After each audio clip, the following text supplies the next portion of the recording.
¿Sí se ve?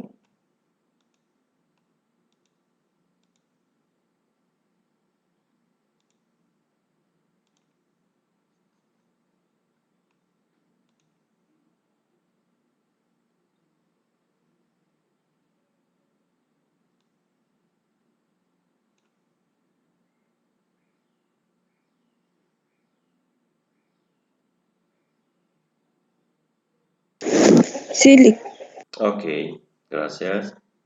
Bueno, veamos entonces. En los contenidos, como estamos platicando, tenemos la unidad 3 para estudiar. Así que veamos. En la unidad 3 pues lo que tenemos es la introducción a las probabilidades. El objetivo que tenemos planteado para esta unidad es que el estudiante aprenda y maneje las leyes axiomáticas de Kolmogorov en el marco de las probabilidades y pueda determinar probabilidades de eventos aleatorios, fundamentar las bases de modelos probabilísticos. Eso es lo que vamos a estar estudiando y vamos a estar desarrollando en ejercicios, bases de modelos probabilísticos, ¿verdad? Para hacer una adecuada introducción a la inferencia estadística. Bien. Entonces, los contenidos que están comprendidos para esta unidad, pues son los métodos de conteo, la definición de experimento aleatorio, espacio muestral, eventos simples y complejos, álgebra de eventos o álgebra de conjuntos, eventos excluyentes y de ocurrencia simultánea, enfoques de probabilidad, cálculo de probabilidades de eventos simples y compuestos, principio de la suma y de la multiplicación, probabilidad condicional y probabilidad de eventos independientes, y finalmente la probabilidad total y el teorema de Bayes. Bien, por aquí mencioné esta palabrita que se llamaba Komolgorov. Eh, Sucede de que este Komolgorov es un señor de Rusia, ¿verdad? Desde hace mucho tiempo, ¿verdad? De la época en la que los científicos, los matemáticos, estadísticos desarrollaban sus fórmulas y sus teoremas. Entonces, las leyes axiomáticas de este señor Komolgorov lo que nos dice es cuáles son esos axiomas básicos del cálculo de probabilidad que uno debe seguir. El axioma básico que este señor creó fue la definición de dividir los casos posibles entre casos totales, ¿verdad? Es como cuando en las tutorías anteriores nosotros hemos estudiado las frecuencias absolutas y las frecuencias relativas. Recordarán ustedes de que nosotros lo que hacíamos para calcular en las tablas las frecuencias relativas es que cada una de las frecuencias absolutas la dividíamos entre el total, ¿verdad? Esa misma noción se traslada al cálculo de probabilidades, en lo que nosotros tenemos que calcular la probabilidad, ¿verdad?, de un evento en particular que nos interesa entre todos los eventos posibles que pueden ocurrir, ¿verdad? Eso es lo que nosotros vamos a ir viendo más en detalle por acá en esta presentación que les tengo preparadas. Así que entonces vamos a ver lo que tenemos planteado estudiar, ¿verdad? Y es justamente esas probabilidades, ¿no? Así que entonces, los primeros conceptos de probabilidad que nosotros tenemos son, ¿verdad? El experimento determinístico. Es un experimento que se tiene certeza del resultado que se obtendrá al realizarlo varias veces bajo las mismas condiciones, ¿verdad? Se tiene certeza del resultado que se obtendrá al realizarlo varias veces, ¿ya? Experimento aleatorio. Es un experimento que si se repite una cierta cantidad de veces bajo las mismas condiciones, no se tiene certeza del resultado que se obtendrá. Es decir, depende del azar. ¿Ya? Por ejemplo, lanzar una moneda. Nosotros cuando lanzamos la moneda es bien difícil saber cuál va a ser el resultado hasta que cae. Por eso es algo que depende del azar, ¿verdad? O sea, de la aleatoriedad. Espacio muestral y sucesos. El conjunto formado por todos los posibles resultados de un experimento. Cada uno de estos resultados es conocido como evento o suceso elemental, ¿verdad? Evento o suceso elemental. Muy bien.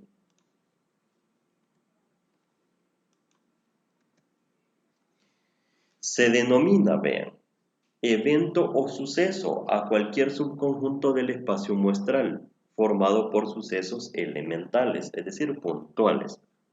Ejemplo, en el lanzamiento de un dado. El suceso A, le podemos llamar, es obtener un número par. Un suceso es seguro cuando coincide con el espacio muestral del experimento, ¿verdad? Un suceso es imposible, ¿verdad? Y en ese sentido aquí podemos ir haciendo algunas anotaciones, ¿verdad? Por ejemplo, podemos aprendernos estas definiciones. Lo que significa un suceso seguro, un suceso imposible, ¿verdad? Que de esta forma entonces el suceso es seguro, ¿verdad? Cuando se tiene el 100% de probabilidad que ocurra, el 100%, ¿verdad? Un suceso seguro. Por ejemplo, un suceso seguro, ¿cuál puede ser? Que el sol salga todas las mañanas, ¿verdad?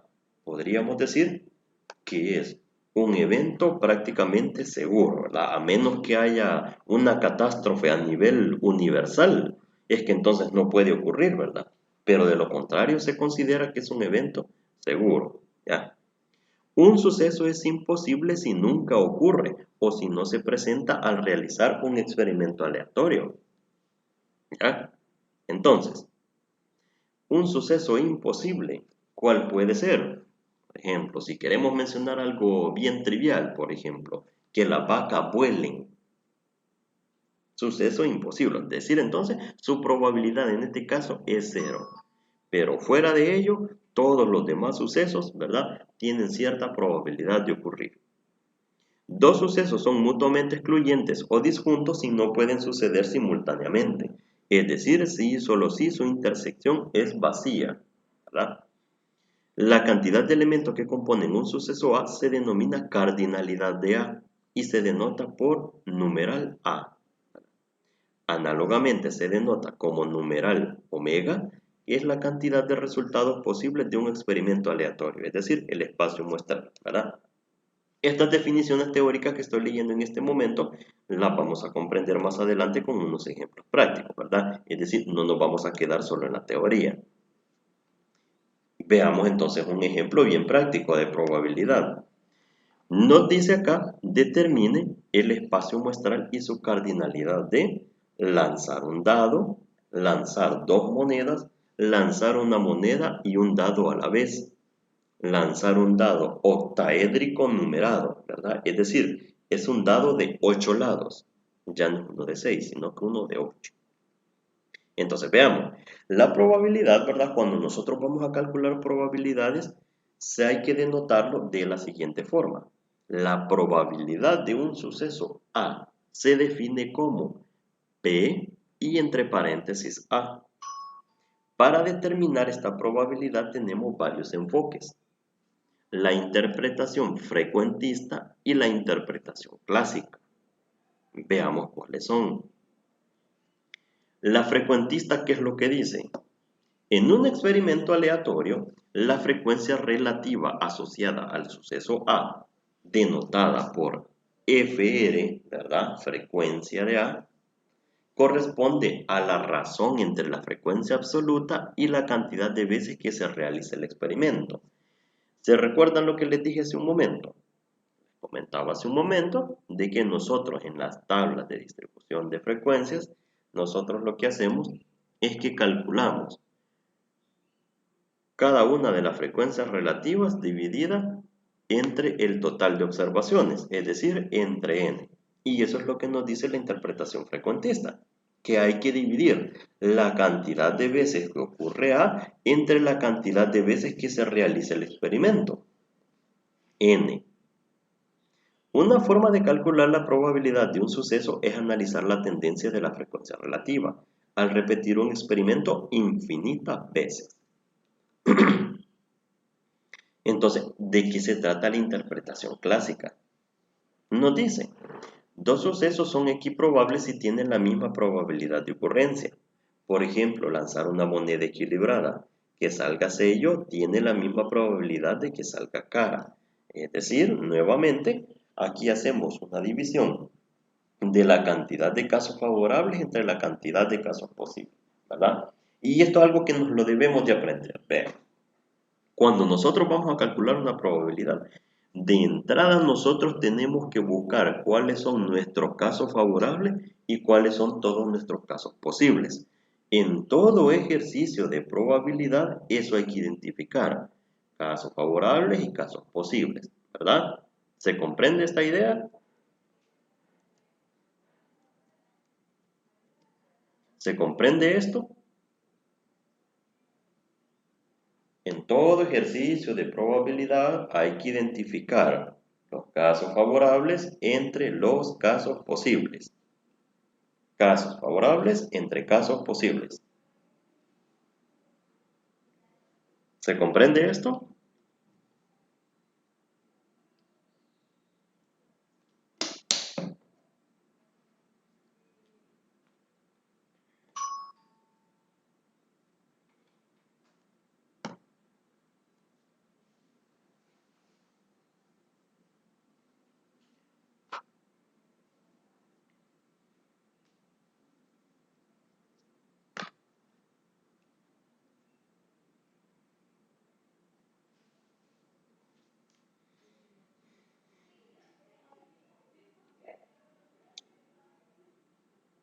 Bueno, vamos a asumir entonces de que sí.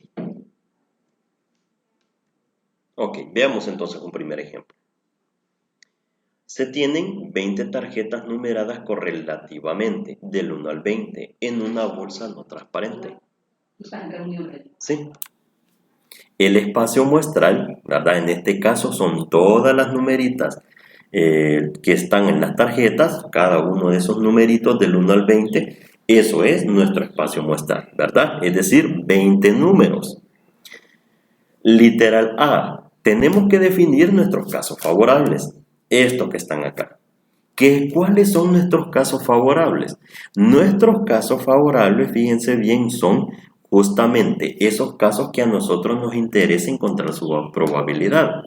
Porque la primera pregunta nos dice, ¿cuál es la probabilidad de extraer un número par? ¿Cuál es la probabilidad de extraer un número par? ¿Verdad? Entonces, del listado de números que nosotros tenemos, ¿verdad? Este listado de numeritos que nosotros tenemos acá, ¿verdad? Estos 20 números, ¿verdad? Necesitamos identificar cuáles son los números pares y son justamente estos que van acá, ¿verdad? Entonces los pares son el 2, el 4, el 6, el 8, el 10, el 12, 14, 16, 18, 20. En total, entonces, ¿cuántos numeritos pares tenemos? Tenemos 10. ¿Qué es lo que nos dice el enfoque que estábamos viendo anteriormente? La interpretación frecuentista y la interpretación clásica.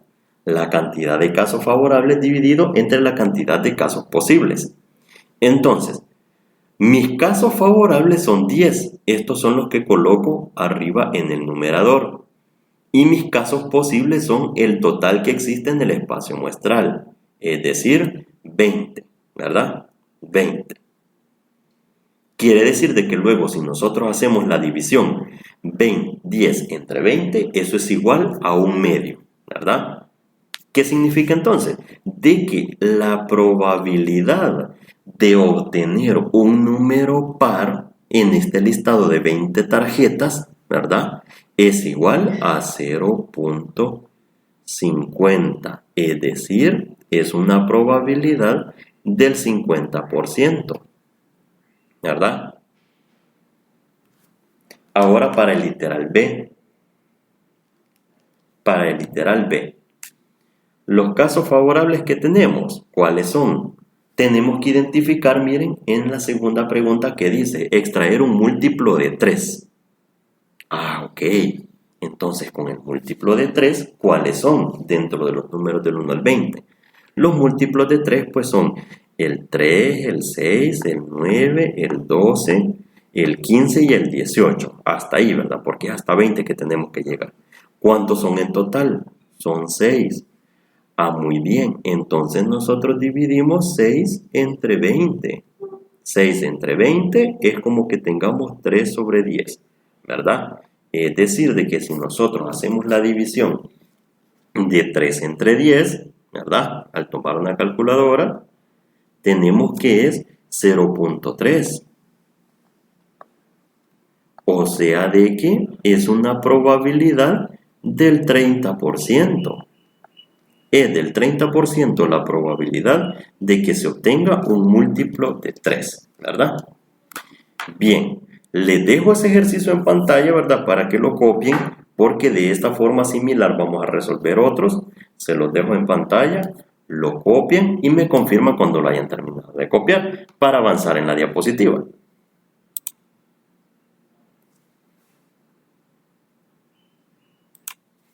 ¿Hola? Sí, Va, chévere. ¿Y está entendido? ¿Hay alguna duda?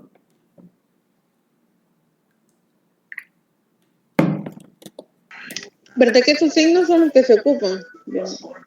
¿Perdón? La monocriatura, ¿verdad que esa es por el signo todo raro? Ah, sí, ese justamente es.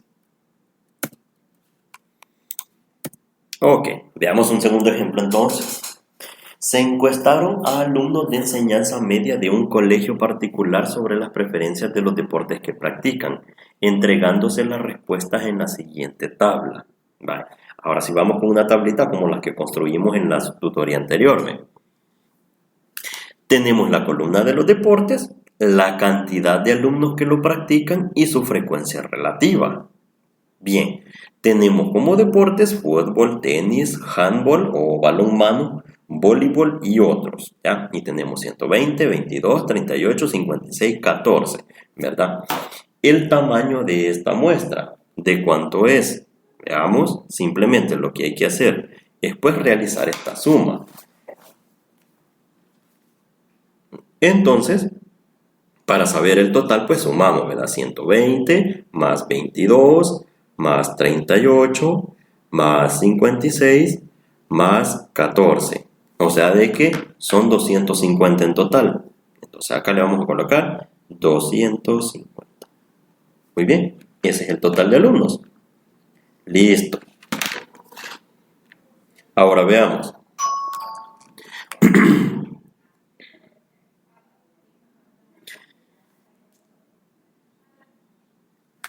La frecuencia relativa. Si ustedes se acuerdan de la tutoría anterior, nosotros cómo era que la calculábamos. Lo que teníamos que hacer era dividir cada uno, ¿verdad? Cada uno de los elementos que estaban en la tabla entre el total. Por ejemplo, para este caso, lo vamos a escribir por acá en un ladito. La primera frecuencia relativa para fútbol es dividir 120 entre 250, ¿verdad? Y eso da un total de 0.48. Es así como tenemos esta primera frecuencia relativa. Para el tenis,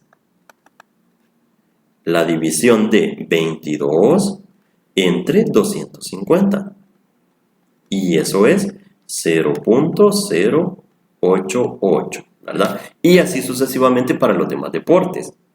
Entonces, ¿qué nos dice esta pregunta? A ver, ¿qué es lo que hay que resolver? Si se escoge un alumno al azar, determine la probabilidad que practique tenis. Determine la probabilidad que practique tenis. Ok, la segunda pregunta. ¿Cuál es la probabilidad de que un alumno no juegue tenis? Va, gracias. Entonces, veamos.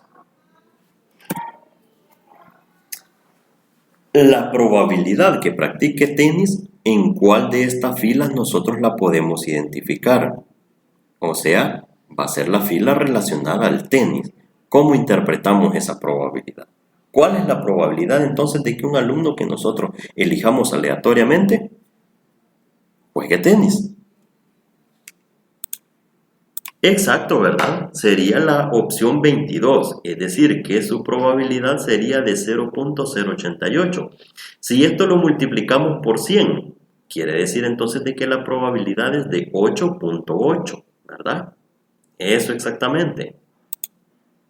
Hola, perdón que me tuve que levantar un momentito. Me platicaron acerca del literal B. ¿Cómo lo podemos resolver?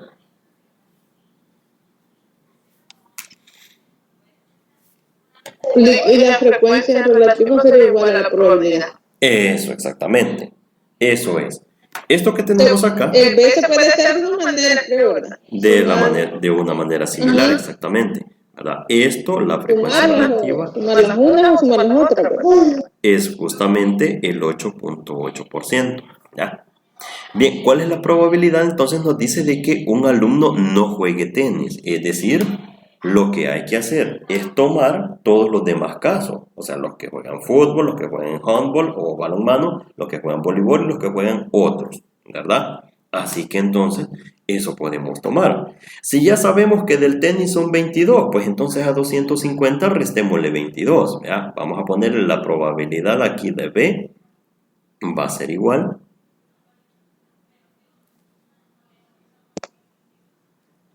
Aquí colocamos 250 y aquí colocamos el 250 menos 22, o sea, 228, ¿verdad? Corríjame si me equivoco. Sí, 228. Ajá, 228 entre 250, ¿cuánto es?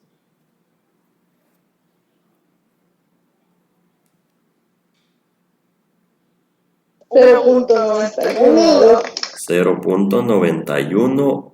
0.91912. Ok, entonces esto es nosotros como que tengamos esto multiplicado por 100, es como que tengamos el 91.2%, esa es la probabilidad. O sea de que como son bien poquitas las personas que juegan tenis, la probabilidad que jueguen otro deporte es una probabilidad muy alta, ¿verdad? Que justamente si ustedes se fijan, esta probabilidad que está acá es la contraria de esta probabilidad que está aquí. Si hacemos la prueba y nosotros sumamos 91.2 más 8.8, tenemos el 100%. ¿Por qué? Porque entonces, si de tenis son 22 y de los demás deportes son 228, la suma de esos dos datos es 250, que corresponde a el n, ¿verdad? Al total. Entonces, puede verse en este ejemplo cómo es que una probabilidad es la complementaria de otra, de modo de que en todo experimento que ustedes hagan, ¿verdad? En toda probabilidad que ustedes estén calculando, eso hay que tener en cuenta, y es algo que está mencionado en el material de lectura de la plataforma, que nos dice que la suma de todas las probabilidades siempre debe ser 1. Siempre la suma de todas las probabilidades debe ser 1.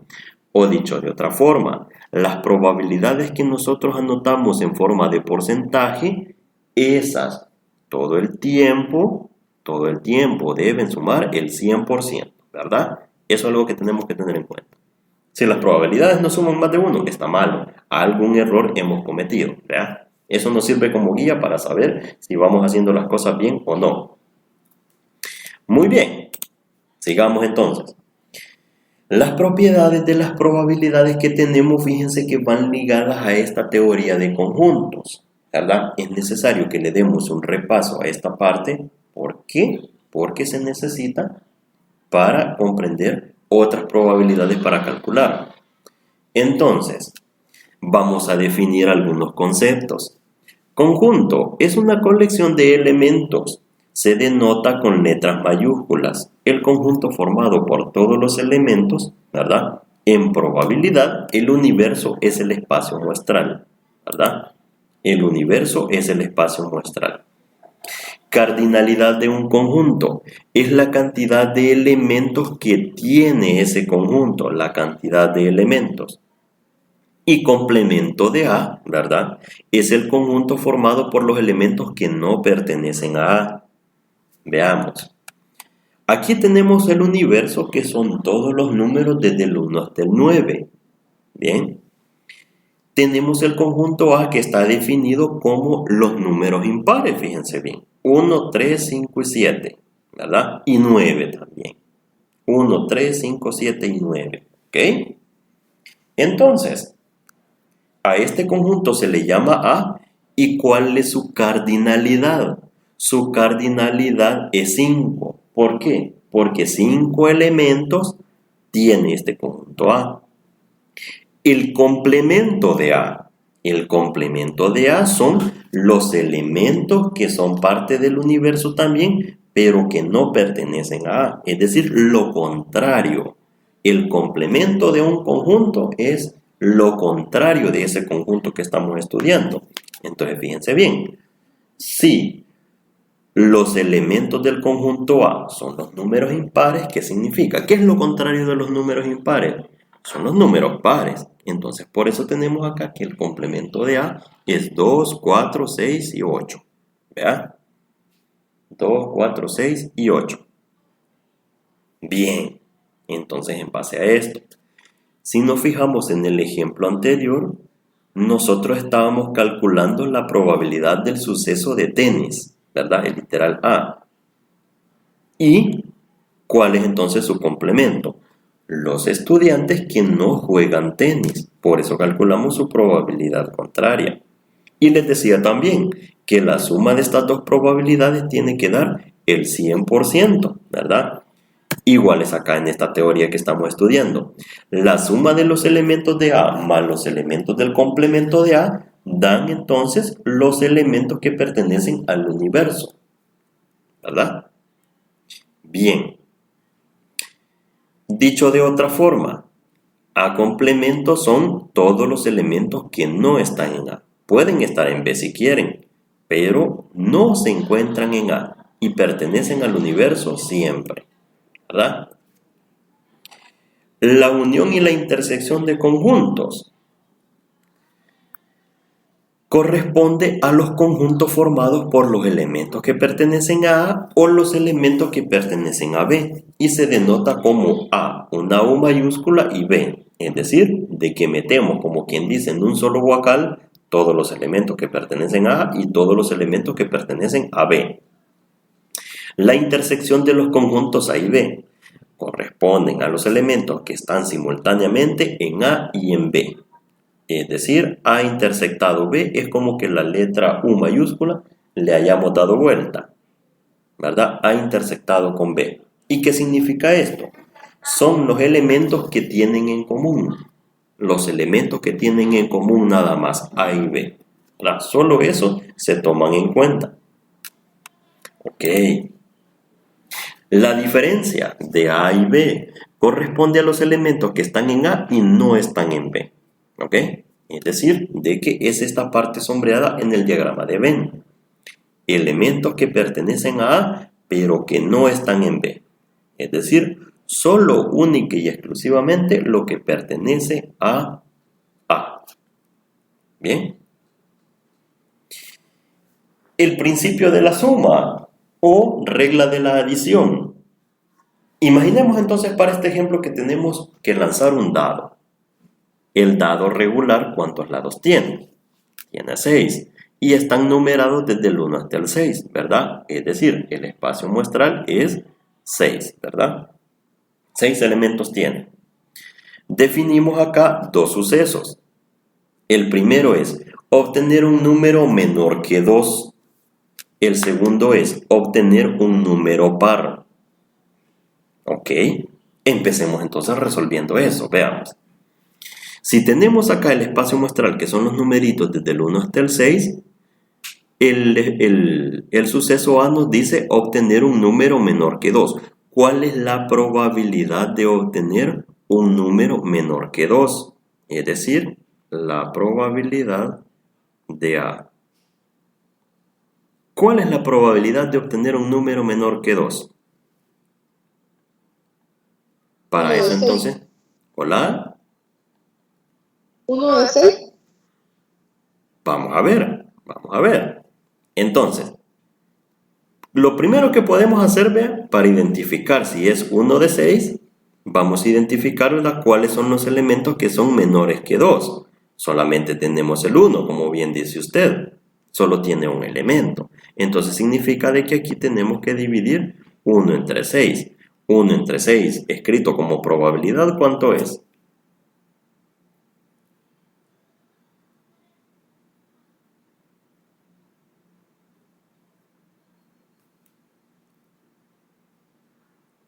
16.66%. Ya en porcentaje me lo está dando, vea. O sea, ¿qué significa? De que aquí en esta notación es 0.16, 6, 6 y un montón de 6, ¿verdad? Sí. Vale, entonces lo vamos a poner como redondeadito, ¿verdad? 16.67%. Literal B. ¿Cuál es la probabilidad de obtener un número par? Entonces, ¿qué es lo primero? De nuestro conjunto universal, ¿verdad? Es decir, del espacio muestral, nosotros tenemos que identificar cuáles son los elementos de B, que son pares. ¿Y cuáles son? El 2, ¿verdad?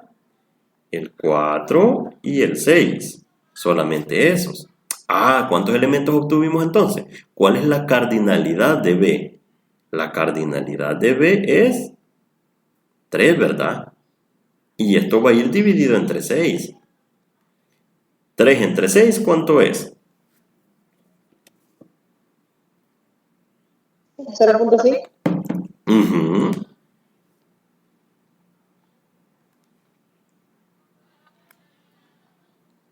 Es decir, que en forma de porcentaje es el 50%, ¿verdad? Ahí tenemos. Y nos dice, mire, si ahora queremos saber la probabilidad de A unido con B, entonces los casos favorables serán, ¿verdad? Es decir, al ser disjuntos o mutuamente excluyentes, se tiene que la probabilidad de A unido con B va a ser igual a la probabilidad de A más la probabilidad de B. ¿Qué significa eso? De que dice, al ser disjuntos o mutuamente excluyentes, ¿verdad? Es decir, cuando nosotros lanzamos un dado y obtenemos un número menor que 2, no tiene nada que ver cuando lo lancemos otra vez y a ver si obtenemos un número par, ¿verdad? Entonces son sucesos mutuamente excluyentes. Por lo tanto, nosotros podemos sumar sus probabilidades, ¿verdad? 0.16, ¿verdad? 6, le vamos a poner aquí varios, más el 0.5. Su probabilidad entonces, ¿de cuánto es? 0.5 más 0.16, 0.6, ¿verdad? 6, ¿verdad? Es decir, de que esta es una probabilidad del 66.67%, ¿verdad? Es la probabilidad de que ocurran los dos sucesos, ¿verdad? La unión de los dos sucesos. ¿Se comprende hasta este momento?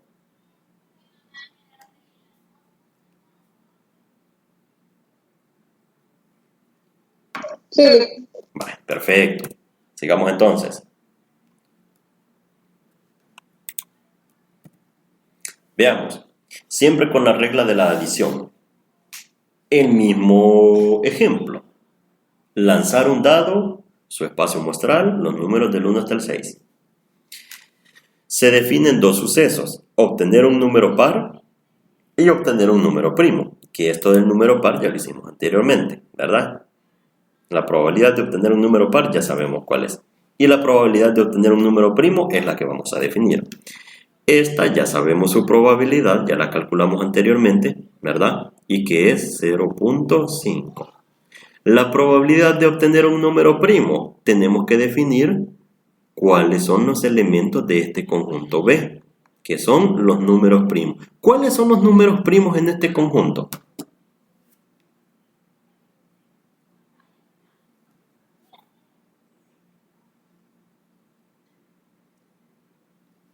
¿1, 3 y 5? 1, 3 y 5.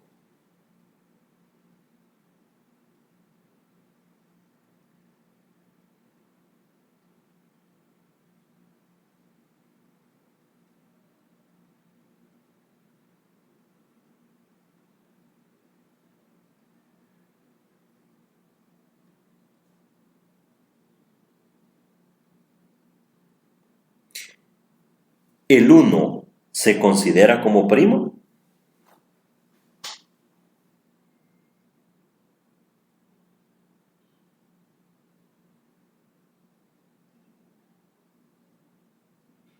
Con eso tenía dudas, entonces sí, solo es el 3 y el 5.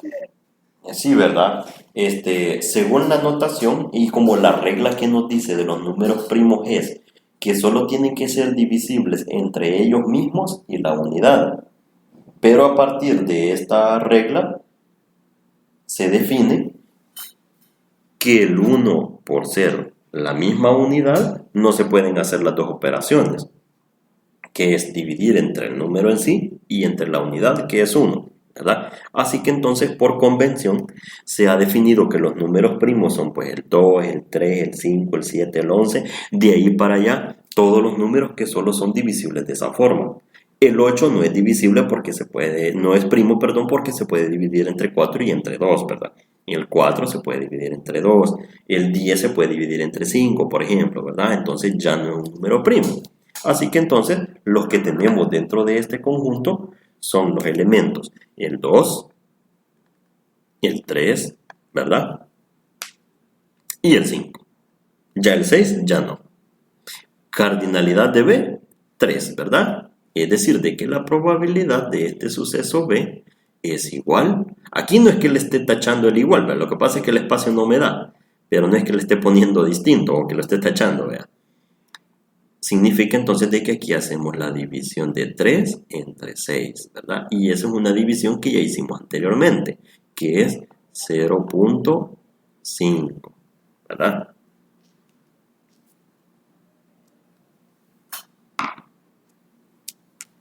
Bien, veamos. Nos dice, si ahora queremos obtener la probabilidad de A unido con B, ¿verdad? Entonces los casos favorables serán, ¿verdad? Tienen un elemento que comparten, que tengan en común A y B, ¿verdad? Que tengan en común A y B. Entonces definamos este conjunto A, miren, para estar bien en sintonía. Escribamos A aquí. Los números pares, ¿cuáles son? El 2, el 4 y el 6, ¿verdad? Ok. Identificamos para aplicar este principio de la suma, ¿verdad? Para aplicar este principio vamos a identificar si comparten un elemento. Y justamente eso está ocurriendo, ¿verdad? Justamente eso ocurre. Por acá voy a seleccionar otro color y veamos. Tienen dos elementos en común, que es el 2, ¿verdad? O más bien un elemento en común que es el 2, ¿verdad? Que se repite en el conjunto A y en el conjunto B. ¿Eso qué quiere decir? Lo que significa es de que con ello nosotros vamos a identificar acá esa intersección. Leíamos anteriormente que la intersección es los elementos que pertenecen al conjunto A y que pertenecen al conjunto B. ¿Cuántos hay? Hay un elemento, ¿verdad? El 2, ¿verdad? Que es la intersección. Entonces, necesitamos definir acá, ¿verdad? A la hora de aplicar la regla, la probabilidad de A unido con B es la probabilidad de A más la probabilidad de B, es decir, 0.5 más 0.5, ¿verdad? Menos nos dice acá, la probabilidad de A intersectado B. Chirrión, ¿y cómo calculamos eso? Pues entonces nosotros ya identificamos cuál es el elemento que está en común, ¿verdad? ¿Cuál es el elemento que pertenece a ambos conjuntos? ¿Verdad?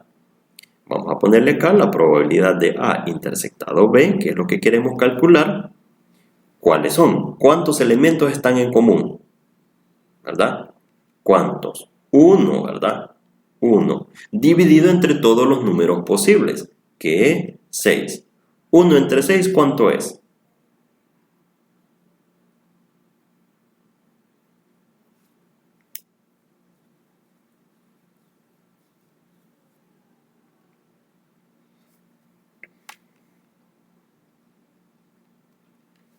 ¿Cuál es la probabilidad de A intersectado B? ¿Cuánto es 1 entre 6? Si me ayudan ahí con una calculadora, por favor.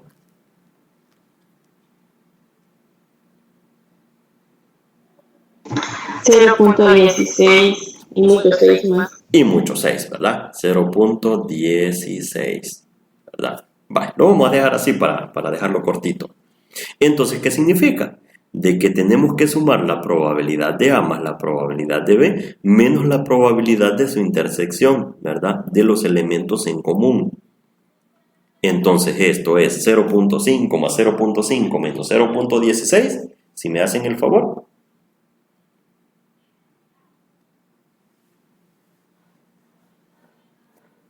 0.84. 0.84. Ok. 0.84. O sea, la probabilidad es del 84%. Ok. Muy bien. Ahora, identifiquemos las diferencias entre el ejercicio anterior y este. ¿Verdad? Decíamos, si son sucesos disjuntos, ¿verdad? O excluyentes entre sí, la probabilidad es simplemente la suma de una más la suma de otra. ¿Qué pasa si en un experimento nosotros tenemos elementos en común? Ya no es solo la suma, sino que hay que calcular la probabilidad de A más la probabilidad de B, pero hay que restarle su intersección, ¿verdad? Es decir, los elementos en común. ¿Cuál es esta probabilidad que encontramos acá? La probabilidad de que se obtenga un número par, pero que ese número par sea primo. Dentro de los pares, ¿cuántos primos tenemos? Solo tenemos uno, que es el 2, ¿verdad? Como solo tenemos un elemento, por eso dividimos 1 entre 6, que eso es 0.16, ¿verdad? Es decir, que lo que esta regla dice es sumar las dos probabilidades, pero quitarle los casos en los que se repitan. Por eso es de que se resta la intersección, ¿verdad? Porque no se pueden contar dos veces los elementos, ¿ya?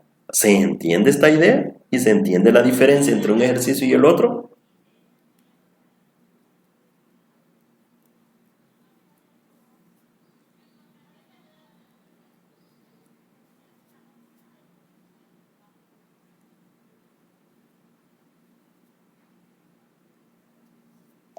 Entonces, siempre que tengan elementos en común, tenemos que hacer la otra fórmula. Exactamente, exactamente.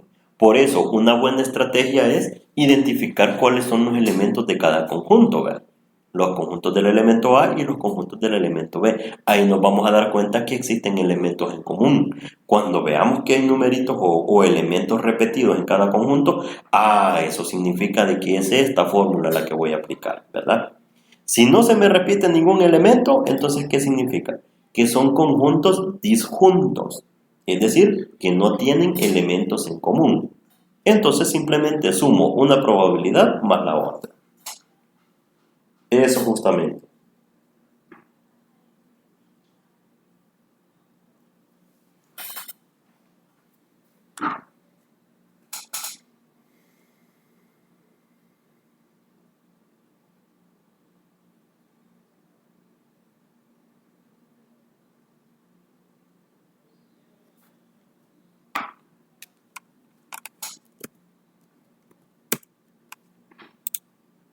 Vaya, está copiado y le tomaron captura de pantalla.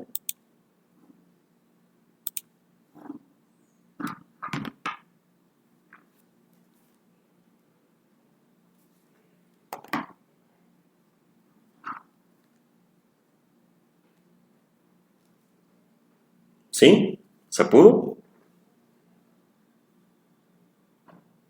Sí, ya. Va, excelente. Avancemos entonces. Los demás, que siento de que solo una me confirma de las cosas.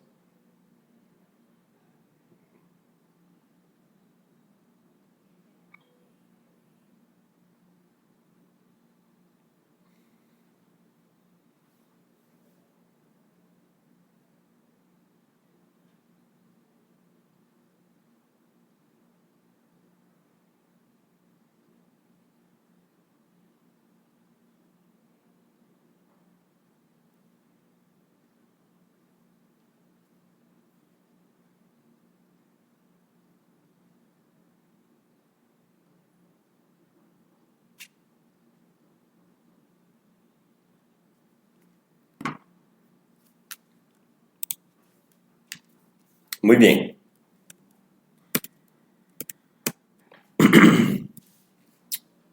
Resumen nos dice acá. En un experimento, dos sucesos son mutuamente excluyentes si la ocurrencia de uno excluye a la ocurrencia del otro. Por lo tanto, la intersección es vacía.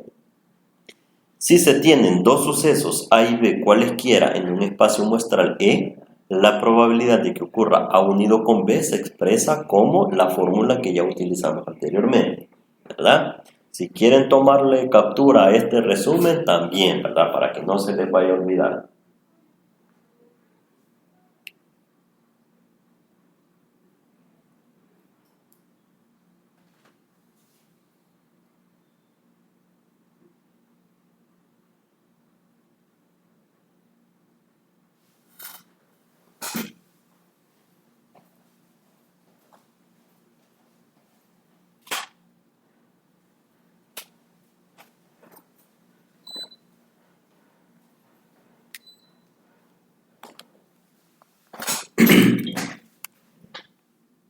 Ok.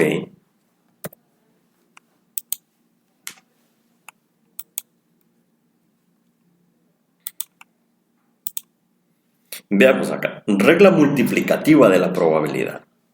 La probabilidad de la intersección de dos eventos A y B se calcula como probabilidad de A intersectado B es igual a la probabilidad de B dado la probabilidad de A, ¿verdad? En la que ocurrió B. O sea, donde P de A dado B, así se lee esto, ¿verdad? Se lee como P de A dado B, es decir, la probabilidad de A dado que ya ocurrió B. La probabilidad de A dado que ya ocurrió B. Corresponde a la probabilidad del evento A dado la ocurrencia de B, ¿verdad? Se conoce como probabilidad condicional. ¿Probabilidad condicional por qué? Se define así como probabilidad condicional porque tiene una condición y la condición es que haya ocurrido el suceso B. Dos eventos son independientes, vean. Si la probabilidad de la intersección es igual a la multiplicación de sus probabilidades individuales, ¿verdad? O en forma equivalente, dos eventos son independientes si la realización de uno no afecta la probabilidad del otro, ¿verdad? Es decir, de que la probabilidad de A, dado que ya ocurrió B, es lo mismo que la probabilidad de A, ¿verdad? Es decir, lo que esté pasando con B no le afecta a A, ¿verdad?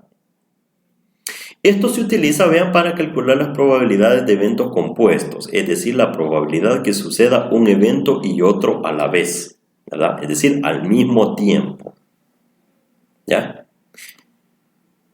Entonces, se usa la regla multiplicativa cuando están sucediendo eventos al mismo tiempo.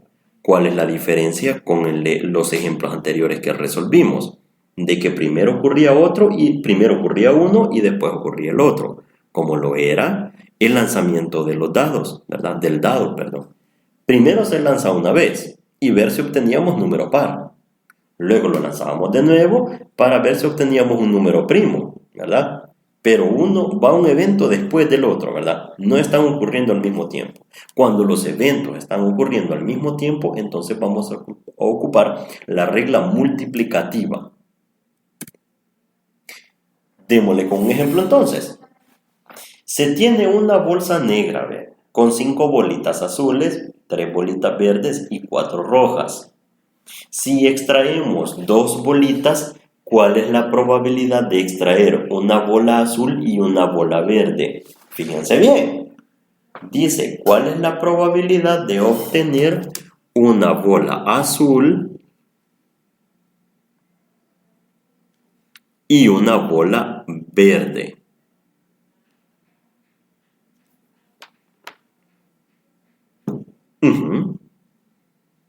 O sea que lo que está pasando aquí es que están ocurriendo los eventos al mismo tiempo, porque vamos a extraer de una sola vez la bola azul y la bola verde, ¿verdad?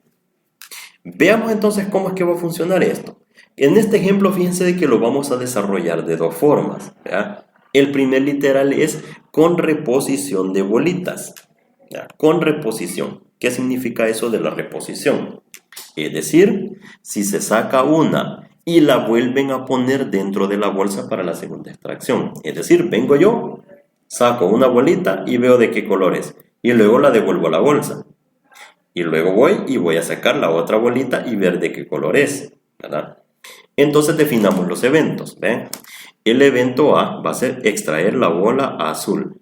Y el evento B va a ser extraer la segunda bolita verde. Al ser con reposición, el evento B es totalmente independiente, miren, totalmente independiente del evento A. Lo que ocurre en A no influye en el resultado de B. ¿Por qué? Porque nosotros del total de bolitas que tenemos en la bolsa, vamos a sacar una, cierto, pero la vamos a devolver a la bolsa. Es decir, la bolsa está en su mismo estado, tiene la misma cantidad de bolitas, ¿ya? Entonces, por lo tanto, la probabilidad de que ocurra A y B es la probabilidad de esa intersección, es decir, la probabilidad de extraer una bola azul y una bola verde, ¿verdad? Que esto es, miren, la probabilidad de A intersectado B. Eso significa. Como estamos viendo, de que son eventos independientes, ¿qué significa? De que sus dos probabilidades simplemente las vamos a multiplicar. Entonces, la probabilidad de A es igual a 5 casos favorables dividido entre las 12 bolitas que hay en total. ¿Por qué? Porque ¿cuántas bolas hay en total en la bolsa? ¿Verdad? Hay 12. Imaginémonos a la bolsita algo así, ¿verdad?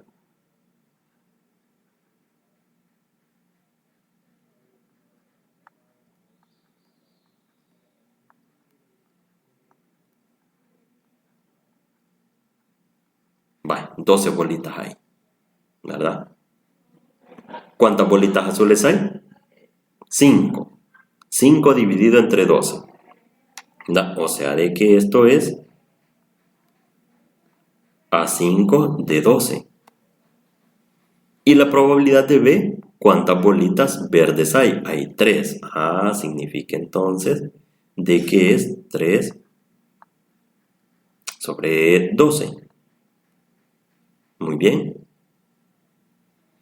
Entonces, como nos dice acá que tenemos que hacer una simple y llana multiplicación, entonces la probabilidad de A la colocamos como 5 sobre 12 multiplicado por 3 sobre 12. Y eso es igual, ¿verdad? Si nosotros hacemos la multiplicación en la calculadora, eso es como que tengamos 5 por 3, 15, y 12 por 12 es 144, ¿verdad? Si me hacen el favor de indicarme cuánto resulta eso.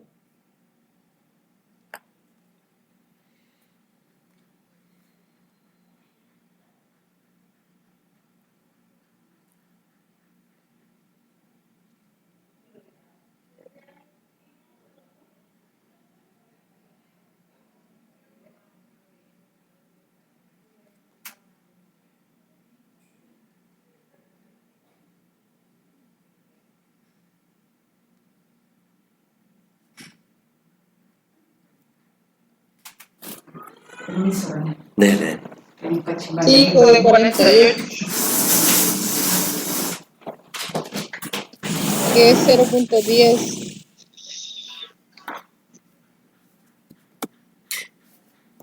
¿5 sobre 48? 0.10. Ok.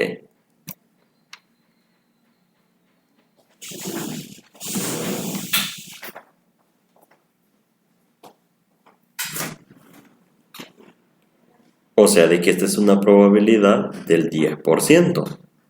¿Ok?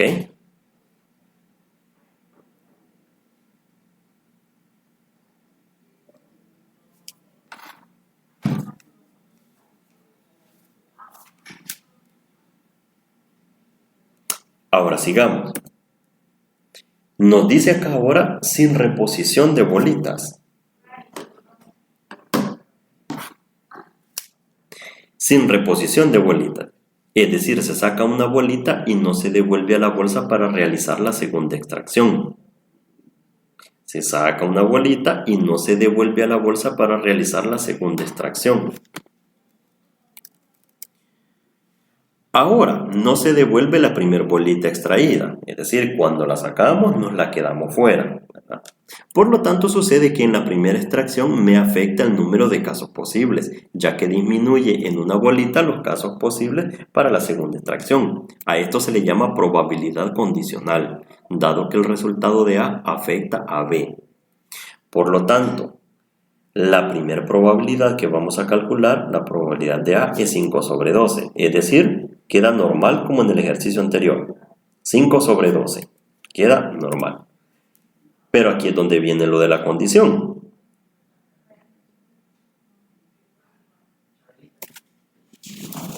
Vas a revisar.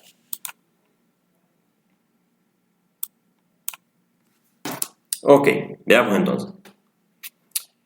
Como no devuelvo la bolita, ahora tengo 11 casos posibles para la segunda extracción. Por eso ahora, miren, esta probabilidad es 3 sobre 11. ¿Qué pasaba en la ocasión anterior? Acá, teníamos 3 sobre 12.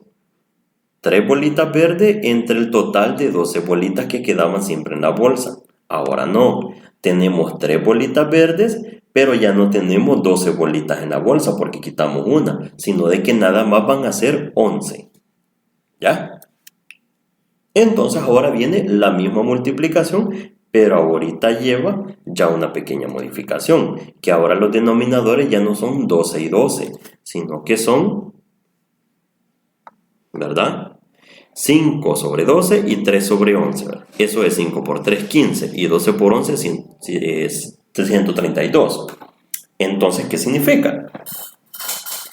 De que la división de 15 sobre 132, ¿a cuánto es igual?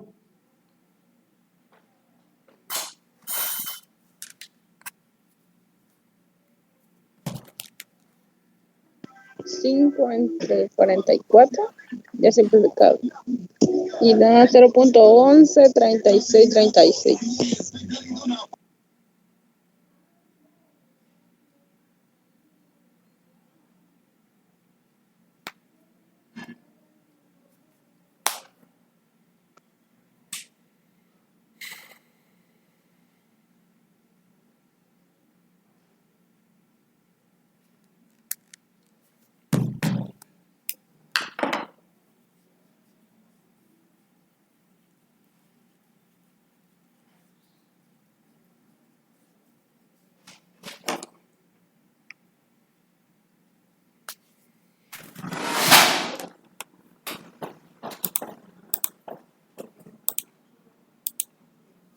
¿15 sobre 132?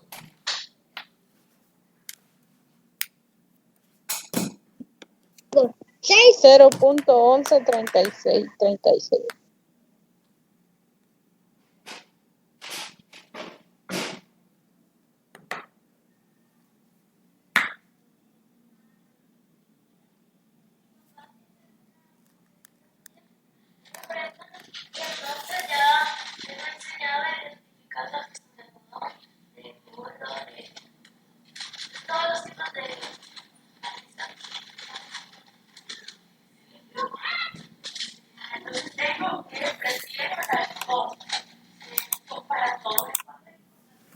¿15 sobre 132?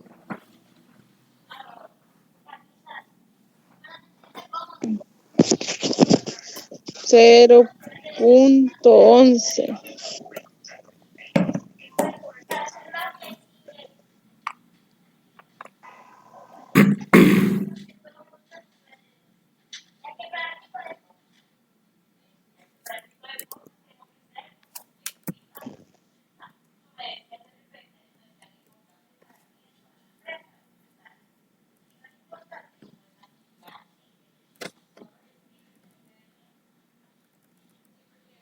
Hola, hola, perdón. No sé si le funciona el micrófono.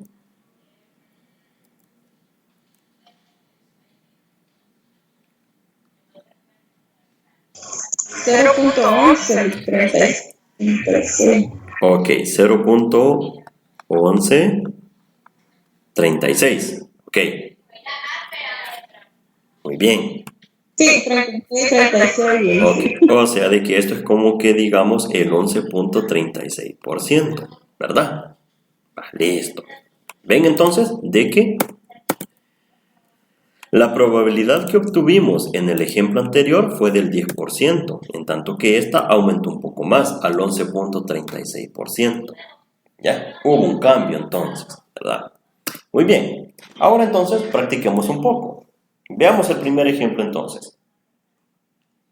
Nos dice, imagina que se lanza un dado honesto de 6 caras. Ah, no, no es este. Este es para resolver. Este que está acá. Ejercicio, dice. Se tienen 3 bolitas azules y 5 bolitas amarillas y 2 rojas. Se extraen 2 bolitas con reposición, ¿verdad? Determine, literal A, la probabilidad de extraer una bolita azul y una amarilla. La probabilidad de extraer 2 bolitas azules. La probabilidad de extraer una bola azul y una bola roja, ¿verdad?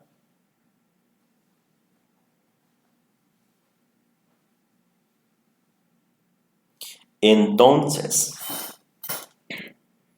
en este ejercicio lo que nos está indicando es de que vamos a hacer algo con reposición, ¿verdad? Con reposición. Resolvamos entonces los 3 literales, ¿verdad? Y lleguemos a una respuesta y comparamos las respuestas.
Hola, ¿trabajamos algo de este ejercicio?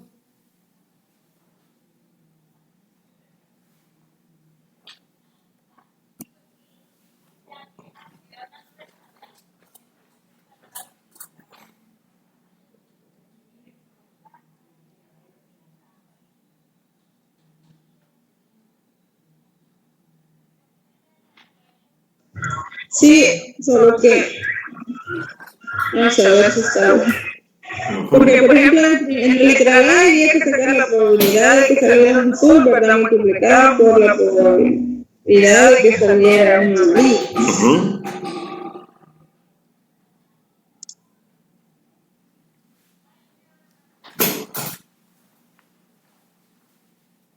Al final me dio a mí 0.05. Ok. Vaya, hagamos una cosa. Este ejercicio y este siguiente que está acá, el 2, cópienlo también. Envíenme las dos soluciones al correo y esto va a contar como un punto en el parcial. Yo tengo duda en el B. En el B del primero, de este.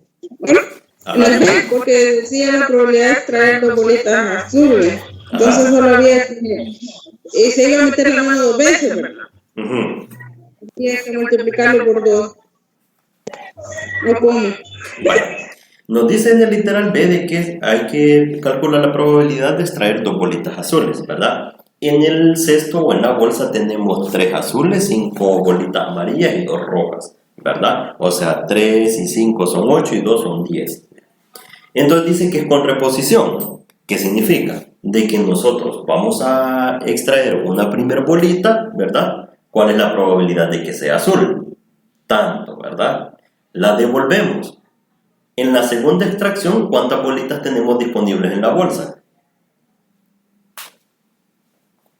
Teníamos la misma. Las mismas 10, exactamente. O sea, Yo tenía dos porque se va a meter la mano dos veces. Entonces no sabía ahí cómo plantearlo. Pero, Ajá, pero no es eso. Sino de que extraemos la primera bolita, ¿cuál es la probabilidad de que sea azul, verdad? O sea, 3 sobre 10. Devolvemos la bolita. Volvemos, ¿verdad? Imaginemos que se hace algo así como que se revuelve y veamos cuál es la probabilidad de volver a extraer un azul, ¿no? La misma probabilidad. O sea, de que va a ser multiplicado 3 sobre 10 por 3 sobre 10. ¿Se comprende? sí, es que ahí tenía más dudas que la otra. Ok, vale. Entonces, este ejercicio y este que les estoy mostrando en pantalla ahorita, el número 2, cópienlo porfa. La solución de esos dos ejercicios me lo mandan al correo en un documento PDF y eso cuenta como un punto para el parcial.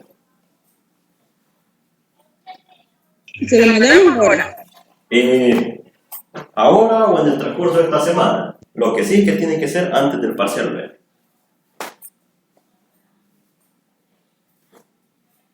Vale. Vale, perfecto, entonces. Les doy ahí un par de minutos para que lo copien o le hagan una captura de pantalla. Y pues con esto concluimos esta tutoría y nos quedamos hasta acá.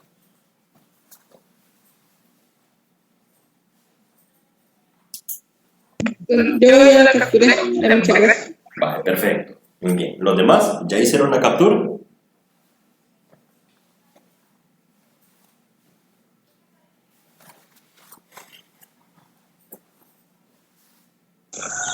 Sí, licenciado, ya. Vale, perfecto, entonces. Bueno, También ya, licenciado. ok, qué bueno. Muy bien, entonces nos quedamos hasta acá, ¿verdad?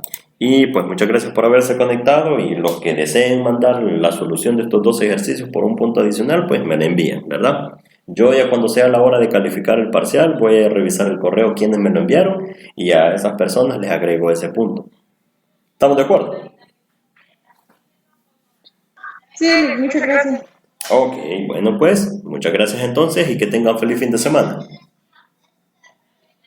Gracias, feliz fin de semana para usted también. Gracias. Muchas gracias, feliz día. Gracias igual. Muchas gracias, feliz día. Gracias igual. Feliz día, licenciado. Feliz día también.